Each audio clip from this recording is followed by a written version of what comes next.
There's something about the human mind that causes us to remember and oftentimes romanticize certain memories. When I was in early primary school, my mom's really close friend and colleague had kids who were just about the same age as my brothers and I. So we were really close and we were even neighbors. So I remember by proximity, we were that close as well. One day, I found out that they were leaving to the UK. Leaving. I was probably too young to understand, but the fact that I remember today means that there was a paradigm shift in my reality of existence even back then. So fast forward, I recently traveled to the UK to visit my brother, and I worked with a company called My Runway Group. So during and after that trip, there were so many memories that just started coming back to me, and I started to understand the concept of identity from a whole different perspective, really. A whole different angle that I didn't really think about, and to know that identity is multifaceted. And then I made a short film titled To Be Ghanaian in London. It was a short documentary. In essence, it's a film that subliminally debunks the idea that being Ghanaian is actually just one single thing, and knowing that the idealism of who we are as Ghanaians has so many angles that we can capture. And right now, I'm looking to direct a short docu-series that explores to be Ghanaian across several different countries, understanding what it is even to be Ghanaian in the diaspora, because being Ghanaian just doesn't mean being born and raised in Ghana. So you can see that this and so many other experiences fed into this very project. Okay, another story. So my mom was in the military, right? She is retired now. I remember her to be a strong and audacious woman, and in most African homes, you would find that the father figure is probably the scary one, right? But I quite remember following her to work a couple of times and seeing, big, tough, scary muscle dudes just stand still as soon as she walked in the room. And they would just salute her and be still until she tells them that they could be at ease. And I also witnessed a certain aspect of her reality that even most women still experience today. So she's an entrepreneur on the side. So after work, sometimes she would pick me up from school and we would go to her saloon or home or even one of her boutiques.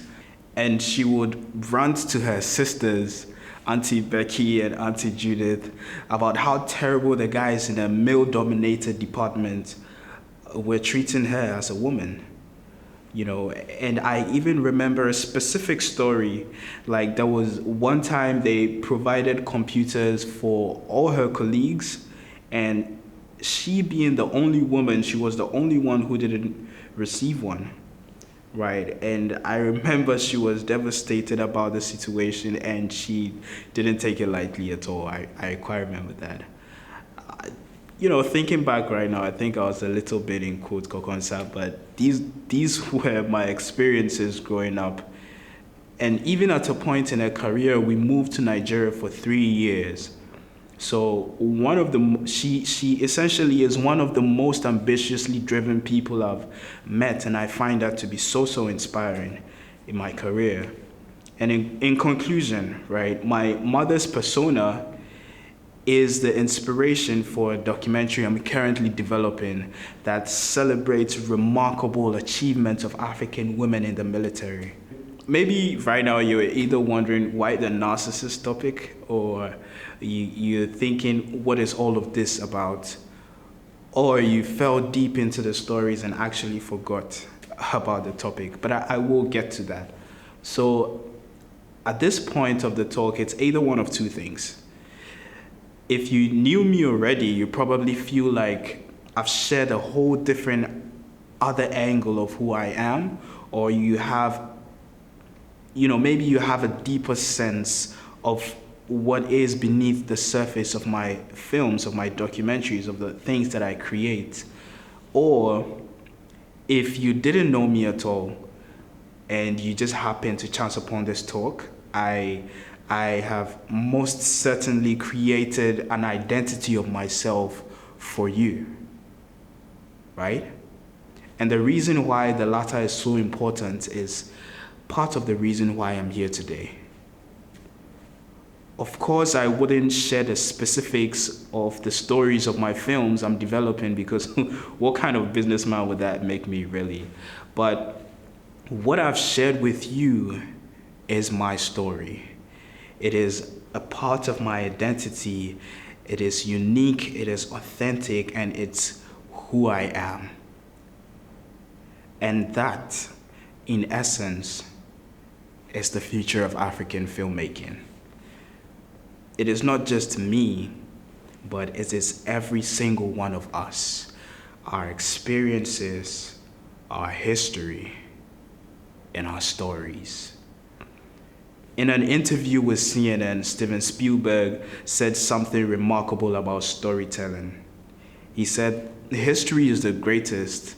You can never do better than history." So, with this notion, if history is the greatest, then every other country's history or every other continent's history has been tapped in the film industry. This is our competitive advantage as filmmakers. As African filmmakers, our history and our experiences is highly untapped. And actually, that poses a tremendous privilege that we haven't yet realized as African filmmakers. A more interesting angle is that you don't have to be an investor or even a businessman to realize that African filmmakers have the opportunity to ease into a multi-billion-dollar global film industry, right? Within the past few years, we've had instances of streaming giants like Canal Plus and Netflix setting up offices right here in Africa. I won't bore you much with the statistics, but every African original series produced so far has topped the charts in many countries across the world, not just Africa, but across the world. So really, where does that leave us? Netflix is even so daring that they launched in Nigeria, the third largest film industry in the world. I won't go too deep into the business side of film, right? But this is relevant for the topic. And so right now I'm forecasting that in the next couple of years, African content will be highly sought after. As production values and budgets increase, actually, because that's very important. Because soon enough, we'll be telling our stories with the right industry standards of development, pre-production, production, and post-production. But what is left? Distribution. And really, distribution is where the money is. So distributors from all over the world will start seeking and setting eyes on Africa because distributors are about the numbers. And Netflix has already started a trend. But once the world starts to see that truly our films are ranking high globally, they will rush in for African content. And that's a fact, actually. And when that happens, you'd start to think that where does that put us? When they get here, they would realize that there's not enough African content with the right production value. So as African filmmakers, we need to tell our stories and prepare for the incoming wave, because truly the future of filmmaking is me and you, African filmmakers. September 2015, I began my freshman year in university at Ashesi. There's this course I took, which is totally unrelated to my major, but essentially what it does is to get every student in their freshman year to start and run a business. Yeah, right in freshman year. It was a lot, but it also taught us a lot as well. Because your grades for that semester is based on the business that you run. But what I'm about to tell you is not really about the business, you know. We got good grades, of course, but the business failed terribly. But we were in a position where we learned. It's not about creating what will be the next big thing, but it's about the values that you gather from that. And that's where I'm leading. The story I'm sharing with you is about an assignment we were given. And in this assignment, we could represent our solution in any medium we wanted. Some students organized events on campus, and some did really crazy things. I remember there was a party. Uh,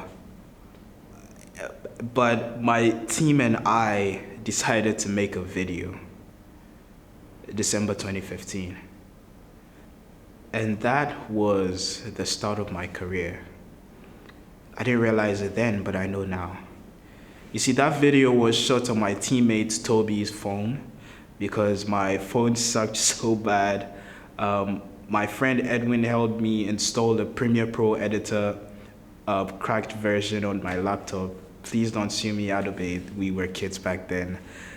3 years down the line, I'm sitting here in a studio and office with my business partner, Eric, and we are preparing for this new wave that I'm talking about.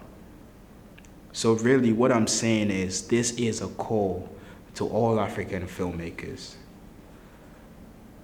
So this is where I conclude.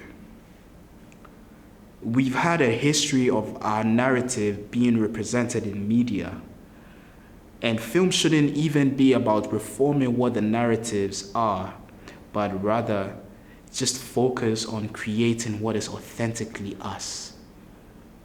And so I'll leave you with this. If we are the custodians of our history and narrative, we don't have to worry about misrepresentation in media. Because you can easily buy good production values with the right budget, of course.